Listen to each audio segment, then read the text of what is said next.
Hey guys, how you doing? Hopefully you're doing okay. Going to give you a very thorough overview of the article here. Perhaps I'll read through certain parts of it. There's a link in the description. If you appreciate the coverage, please do like, comment, subscribe, share the video as you see fit. I need to give you a trigger warning. This involves a heinous double murder which occurred in Florida, August 2016. There's been multiple delays in the trial. I'll go through that in a moment. But it is particularly gruesome. It involves cannibalism. Pretty gruesome, so I'm giving you that trigger warning. I'm now going to go through the details. The scumbag that you see in front of you is called Austin Harrouff, 25 years of age at this point in time. At the time of the crime, August 2016, he was 19. Did I mention he's from Florida? And he's been accused of killing a couple in their garage in Florida. We're going to go through the details of what happened directly prior to the murders. This article isn't providing us too many details of the actual murders themselves. I'm sure that information is out there, but I'm just going to read through this article. I'm not going through extensive research. So he's accused of killing a couple in their garage. Further to that, he also seriously injured a neighbor, allegedly. The neighbor had tried to intervene in the attack. They were seriously injured as well. But most gruesome, he's also accused of having chewed the face of one of the victims. Chewed the face of one of the victims. He was literally eating chunks of John Stevens' face, one of the victims. So we're going to go through more details. Again, the guy's called Austin Harrouff. And he's accused of killing a couple at their home in Florida. Their names, John Stevens, 59 years of age, and his wife, Michelle Michonne Stevens, 53 years of age. In addition, as I mentioned, he also seriously injured a neighbor that was trying to intervene. Now, he's pleaded not guilty by reason of insanity. So it seems very, very clear cut that he's guilty of killing them.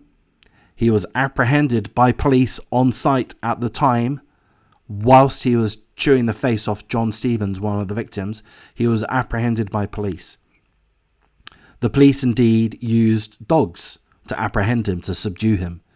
They also used a taser to subdue him.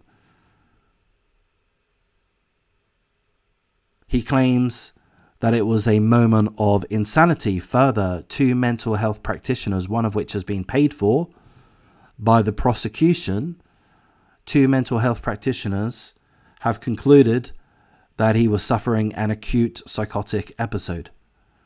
So he's currently on trial, however, not in front of a jury. He's waived his right to have a jury trial, and he's facing a circuit judge. It's up to the circuit judge to decide the outcome. This scumbag's fate, Austin Harrouff's fate. Now, if the judge concludes that Austin Harrouff was indeed suffering an acute psychotic episode when he killed the couple, seriously injured the neighbor, and, forgive me, was chewing the face off one of the victims, John Stevens. If the judge concludes that Austin Harrouff was indeed suffering an acute psychotic episode, then he will be placed in a mental health institute, a mental health facility. Now, we're not told within this article if that would be indefinitely, if there would be any kind of minimum length or maximum length within that. We're just told that that's what would happen. If the judge says, yep, this guy is fucked in the head, this guy is absolutely wacko, which, by the way, would be my conclusion. If the judge decides that, then he'll be sentenced to a mental health facility, but we're not told enough details about that, in my opinion. I'd feel comfortable if he was to be locked up in a mental health facility for the rest of his life. If I was told that, I'd be like, yeah, okay, I'm cool with that. That seems about right. But I don't like the vagueness. It concerns me. If the judge says, oh, no, he seems like he was in perfect mental health when he was killing these 2 neighbors, as well as the other, seriously injuring the other neighbor. Oh, no, he was in perfect mental health when he was doing this. Sure, it's a normal thing to start chewing off the face of the victims.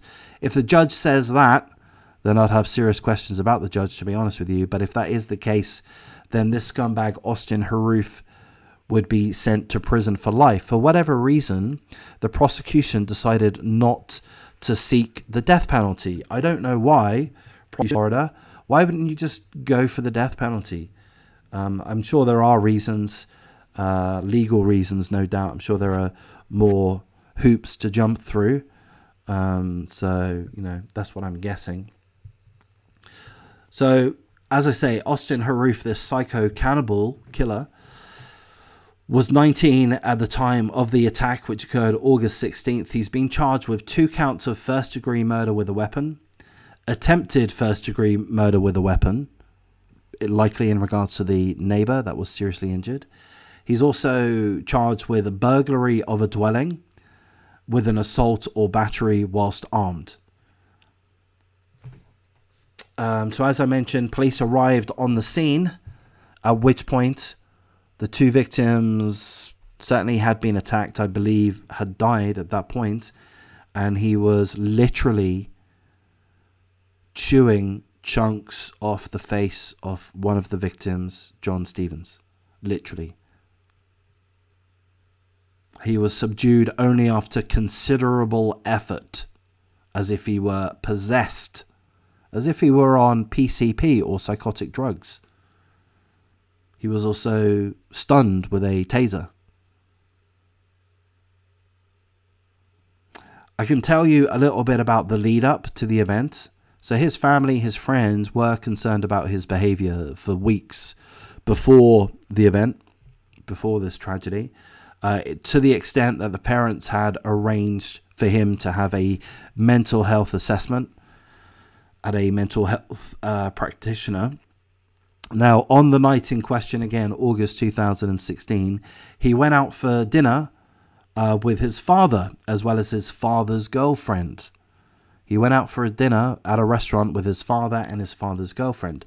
All of a sudden, this guy, Austin Harrouff, threw a bit of a hissy fit. He left the restaurant, he stormed out, and he went home to his mother's house. He went to his mother's house.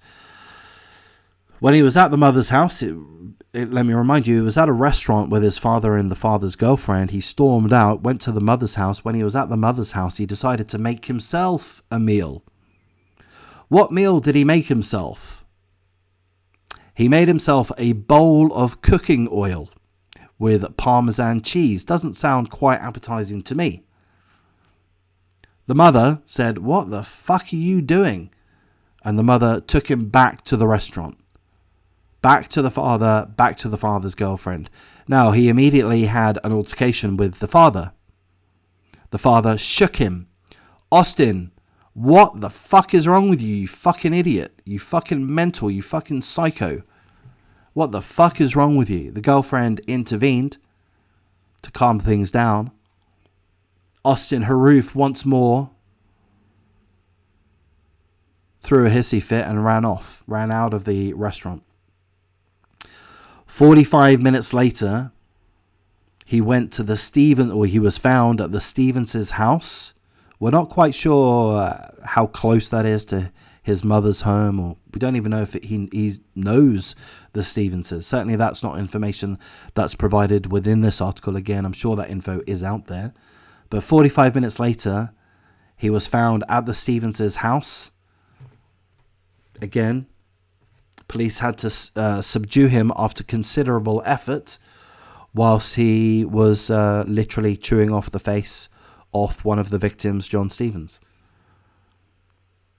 Again, that happened August 2016. To remind you, we're now in November, late November 2022. A considerable delay, 6 years even. Why has it been so long? For a number of reasons. Legal wrangling, well done, defense lawyers. I'm being a little bit facetious there. Legal wranglings have caused this delay. In addition, seemingly the scumbag Austin Harrouff drank some chemicals at the crime scene. He had to recover from the injuries he caused to himself, and that took some time. And also COVID, if you remember COVID, that thing that happened this year, last year, the year before. that thing, COVID. Are we still talking about COVID? The pandemic, are we still talking about that? That slowed things down too. So here we are now, and he's facing a non-jury trial. Again, it's inevitable that he's going to be found guilty of committing these crimes. He was caught in the act by the police. The only real question that the circuit judge has to decide is whether or not he was suffering an acute psychotic episode at the time. If he is, he goes to a mental health facility. If he isn't, if it's deemed that he wasn't suffering an acute psychotic episode at the time, then he'll go to prison for the rest of his life. So that's pretty much all the info that I have. Again, there's going to be more details out there should you want to go looking for it. I try not to do too much research. I like to do quantity rather than quality. Just ask my wife. It's my general modus operandi. But I can give you a little bit of my opinion. I'll give you my opinion at this point in time. You may agree, you may not agree, but my opinion is, yeah, I mean, he's obviously, it seems to me, very clear cut that the guy is an absolute whack job. He's completely insane. You've got 2 mental health practitioners stating as such, and I think you could line up 10,000 of them, frankly. You have cold-hearted killers that go around killing people all day long. You got murderers of various kinds, serial killers, and they don't do this kind of thing where they eat the victim's face. That is not normal. That is not human. That can only be attributed to the acts of an absolute madman.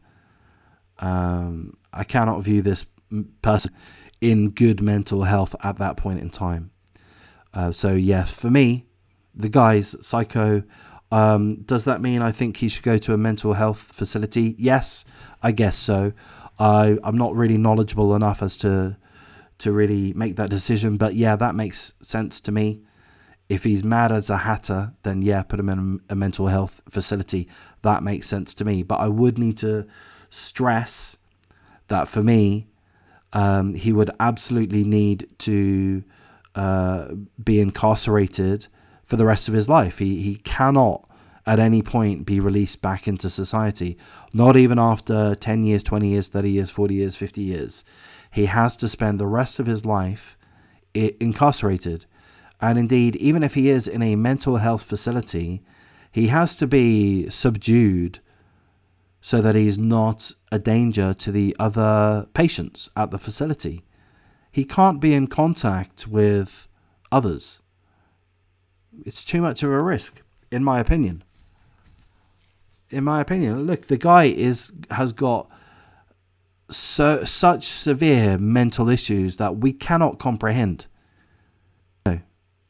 How often do you come across a case where somebody is literally eating somebody's face? This is just not something that we can comprehend.